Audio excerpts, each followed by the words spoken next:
மலேசியாவின் நீண்டகால பிரதமராக பதவி வகித்த டாக்டர் மகாதீர் முகமது இன்று தனது 101வது பிறந்த நாளை கொண்டாடினார்.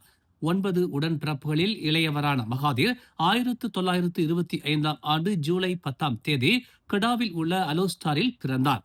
இன்னும் 2 நாட்களில் 100 வயதை எட்டும் அவரது மனைவி டாக்டர் ஹஸ்மா அலியுடன் இவர் 1956ஆம் ஆண்டு திருமண பந்தத்தில் இணைந்தார். இந்த ஆண்டின் தொடக்கத்தில் வீட்டில் தவறி விழுந்ததில் இடுப்பு எலும்பு முறிவு ஏற்பட்டதை தொடர்ந்து மகாதீர் தேசிய இருதய மருத்துவமனையில் அனுமதிக்கப்பட்டார். தனது வயதின் காரணமாக அறுவை சிகிச்சைக்கு பதிலாக இயன்முறை சிகிச்சையை அவர் தேர்ந்தெடுத்தார். இடுப்பு எலும்பு முறிவுக்கு பிறகு சக்கர நாற்காலியை பயன்படுத்தினாலும் அவர் இன்னும் பொது நிகழ்ச்சிகளில் கலந்து கொள்கிறார். மலேசியாவின் அரசியல் களத்தில் கிட்டத்தட்ட 70 ஆண்டுகள் பயணித்துள்ளார். மேலும் அம்னோ முதல் டிஏபி, பிகேஆர் மற்றும் பாஸ் வரை கிட்டத்தட்ட ஒவ்வொரு கட்சிக்கும் எதிரியாகவும் கூட்டாளியாகவும் இருந்துள்ளார். பள்ளிகள் மற்றும் ஆசிரியர் பயிற்சி கல்லூரி வளாகங்களில் உண்மையான பாதுகாப்பு நிலையை மதிப்பிட தரவு கண்காணிப்பு, ஆடிட் மற்றும் நிர்ணயிக்கப்பட்ட விதிமுறைகள், நடைமுறைகளின் பின்பற்றல் ஆகியவற்றை அடிப்படையாக கொண்டு கல்வி அமைச்சு மதிப்பீடு செய்து வருவதாக தெரிவிக்கப்பட்டுள்ளது. பள்ளி நிலையில் 7 முக்கிய கூறுகள் அடிப்படையில் பாதுகாப்பு செயல்திறனை மதிப்பிடுகிறது. மேலும் பள்ளிகள், காவல்துறை மற்றும் முன்னாள் மாணவர்களுடன் வைத்துள்ள ஒத்துழைப்பின் செயல்திறனும் மதிப்பீட்டில் பார்க்கப்படுகிறது.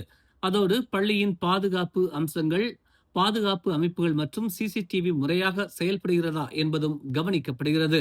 இந்த கூறுகளின் மூலம் ஒரு பள்ளியின் உண்மையான பாதுகாப்பு நிலையை முழுமையாக அறிய கல்வி அமைச்சுக்கு உதவுகிறது என்று கல்வி அமைச்சு தெரிவித்துள்ளது. சாலை போக்குவரத்து விதிகளை மீறிய குற்றத்திற்காக 25 மோட்டார் சைக்கிள்களை பறிமுதல் செய்துள்ளதாக கோலாலம்பூர் நகராண்மை கழகம் தெரிவித்துள்ளது. நேற்று மாலை கோலாலம்பூர் காவல்துறை, சாலை போக்குவரத்து ஆணையம், கோலாலம்பூர் நகராண்மை கழகம் இணைந்து தலைநகரின் முதன்மை சுற்றுலா சாலைகளில் மேற்கொண்ட சோதனை நடவடிக்கையில் 132 சம்மன்களை வழங்கியுள்ளன. வெளிநாட்டு சுற்றுலா பயணிகள் உட்பட ஐநாவால் அங்கீகரிக்கப்பட்ட அகதிகளும் அனுமதியின்றி மோட்டார் சைக்கிள்கள் பயன்படுத்துவதாக பெறப்பட்ட புகாரின் அடிப்படையில் 23 மின் மோட்டார் சைக்கிளையும் 2 மோட்டார் சைக்கிளையும் பறிமுதல் செய்துள்ளதாக கோலாலம்பூர் நகராண்மை கழகம் தெரிவித்துள்ளது. ஐநா அகதிகள் அடையாள அட்டையை வைத்திருந்த இருவரை மேலதிக விசாரணைக்காக தடுத்து வைத்திருப்பதாகவும் கோலாலம்பூர் காவல்துறை தெரிவித்துள்ளது. பந்திங் கோலலங்காட்டில் உள்ள ஒரு பள்ளியில் கடந்த திங்கட்கிழமை நிகழ்ந்த கத்திக்குத்து சம்பவத்தில் தொடர்புடையதாக குற்றம் சாட்டப்பட்ட 3ஆம் படிவ மாணவியை மனநல மதிப்பீட்டிற்காக அனுப்ப மஜிஸ்ட்ரேட் நீதிமன்ற நீதிபதி மஸ்லிண்டா செலாமாட் இன்று உத்தரவிட்டார். அரசு வழக்கறிஞர் முகமது அமீருல் ஷஃபீக் யாசின் முன்வைத்த விண்ணப்பத்தை ஏற்றுக்கொண்டதன் பின்னர் இந்த உத்தரவை அவர் பிறப்பித்தார். 15 வயதுடைய அந்த மாணவிக்கு எதிரான குற்றச்சாட்டு நீதிமன்றத்தில் மொழிபெயர்ப்பாளரால் வாசிக்கப்பட்டது. எனினும் குற்றச்சாட்டு வாசிக்கப்பட்ட பிறகு அவரிடம் இருந்து எந்தவித ஒப்புதல் வாக்குமூலமும் பதிவு செய்யப்படவில்லை. முன்னதாக அந்த மாணவி காலை 8:33 மணியளவில் போலீஸ் வாகனத்தில் நீதிமன்றத்திற்கு அழைத்து வரப்பட்டார். சம்பவத்தின் தன்மை மற்றும் குற்றம் சாட்டப்பட்டவரின் வயதை கருத்தில் கொண்டு மனநல மதிப்பீடு முக்கியமான நடவடிக்கையாக பார்க்கப்படுகிறது. மனநல காப்பகத்தில் மேற்கொள்ளப்படும் மதிப்பீட்டின் முடிவுகளின் அடிப்படையில் வழக்கின் அடுத்த கட்ட நடவடிக்கைகள் தீர்மானிக்கப்படும் என்று எதிர்பார்க்கப்படுகிறது. இந்த வழக்கு தொடர்பான மேலதிக விசாரணை தொடர்ந்து நடைபெற்று வருவதாக தெரிவிக்கப்பட்டுள்ளது.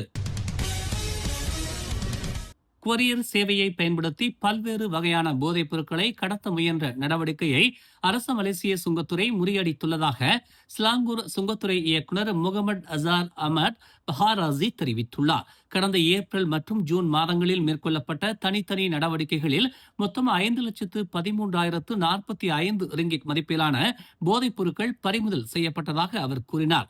முதல் சம்பவம் கடந்த ஏப்ரல் 14ஆம் தேதி சிப்பாங் சுற்று வட்டாரத்தில் உள்ள ஒரு கொரியர் நிறுவனத்தின் அஞ்சல் மையத்தில் கண்டறியப்பட்டது.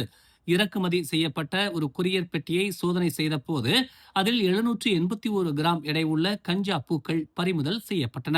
அந்த கஞ்சா பூக்களின் மதிப்பு சுமார் 62,480 என மதிப்பிடப்பட்டுள்ளது. சுங்கத்துறையினரின் கண்காணிப்பில் சிக்காமல் இருக்க அந்த பொருட்கள் மெழுகுவர்த்தி தயாரிப்பு, உடல் பராமரிப்பு, தோல் பராமரிப்பு, சோப்பு அடிப்படையிலான பொருட்கள் என தவறாக அறிவிக்கப்பட்டிருந்ததாக முகமது அசார் தெரிவித்தார். ஜொகூர் மாநில தேர்தல் பிரச்சாரத்தின் போது கட்சிகள் ஒன்றை ஒன்று விமர்சிப்பது இயல்பானது என்றும் அது அரசியல் முதிர்ச்சியை வெளிப்படுத்துகிறது என்றும் முன்னாள் பிரதமர் டதஸ்ரீ இஸ்மாயில் சப்ரி யாக்கூப் தெரிவித்துள்ளார். பிரச்சார காலகட்டத்தில் கட்சிகள் வேறுபட்ட நிலைப்பாடுகளை முன்வைப்பது அசாதாரணமான ஒன்றாக பார்க்கப்படக்கூடாது என்று அவர் சுட்டிக்காட்டினார்.